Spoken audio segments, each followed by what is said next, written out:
ask David Martin, who's a postgraduate student here in Trinity, to take the floor. Thank you, David.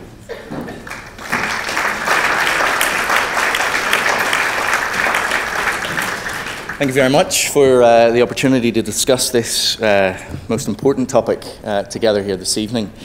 Like you, I'm deeply challenged. I think we have been given very reasonable and articulate arguments as to why we should vote yes, and equally so, I think we've been given arguments worth considering as to why we should vote no as well. I'm challenged by them all.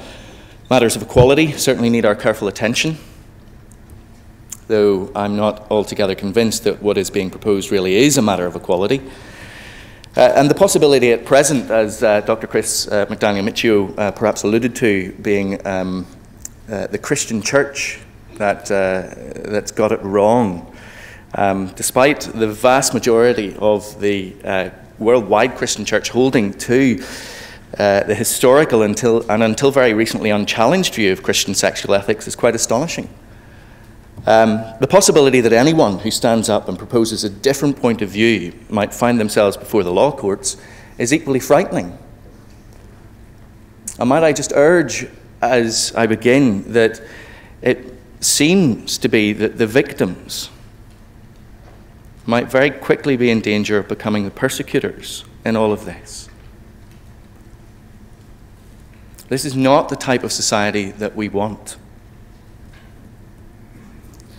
Please don't take anything that I've said thus far as an expression of my unexamined prejudice or a particular dislike for any one minority group within our society. I cannot underline enough that in saying no, I'm not standing against those who live in our society with same-sex attractions, as though I'd be undervaluing their worth as people. Just as I think that those heterosexual people who live a single life in our society deserve equal worth and value. I'm saying no to a redefinition of the essential building block of any society. To change at a fundamental level the constituent parts of the only unit that can ensure the continuation of any society is something to be avoided. However, let me repeat, I am not unaware of the great hurt and pain that many feel within the homosexual community.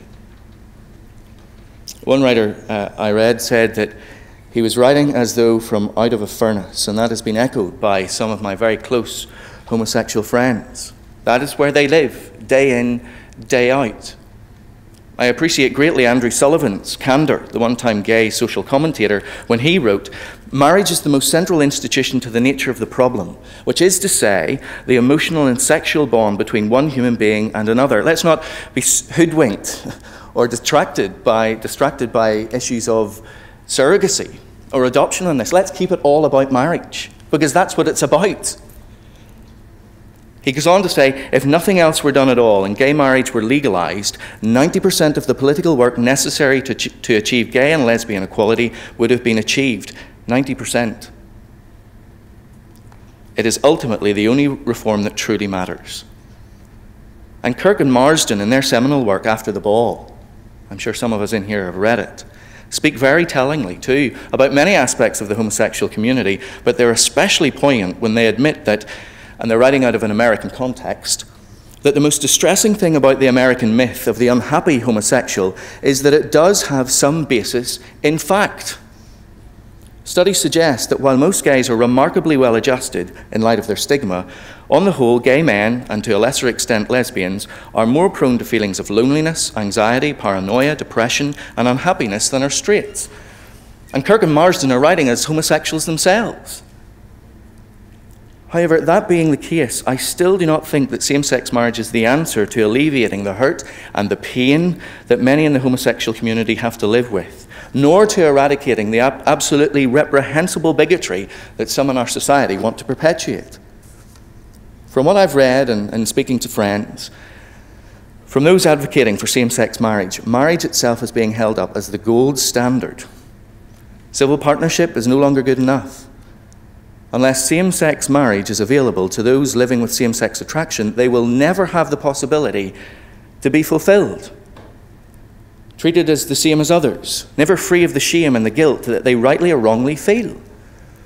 You see, for most of us, I think here tonight, marriage still lives, despite the increase in cohabitation, marriage still lives in a large part of society as the answer to some of our deepest longings. That's certainly how it's functioned for a long time for many heterosexual people. But this overestimation of marriage has produced much hurt and confusion already, ending in increased divorce rates, broken homes, and intergenerational problems. And we overvalue it when we depend upon it to get a sense of our worth and identity, when we depend upon it too heavily, thinking that it will provide the answer, the elixir to our existential angst. I'm concerned that we're forcing too much, too heavy a burden on it that it was never meant to carry. This is why marriage is important. Marriage is not the meaning of life, but it points to the thing that is. And here, I'm advisedly introducing a theological concept, for I don't think it should be silenced or kept out from the discussion. Marriage is not the meaning of life, but it points to the thing that is, namely knowing God through Jesus Christ. I'm actually hoping to come out as a curate. I'm coming out as a curate in the Church of Ireland later this year. And therefore, pastorally, I'm concerned that what lies beneath the surface in this whole debate is a misguided attempt to insist that we all think of ourselves primarily in terms of our sexuality, which once that's satisfied, many of our persistent longings will evaporate. Our sexuality is an important part of who we are, but it is not the sum. I'm against it, therefore, in a large part because I think it is the latest and perhaps the most decisive turn in our society of a turn toward the self and an attempt to create an identity without reference to God.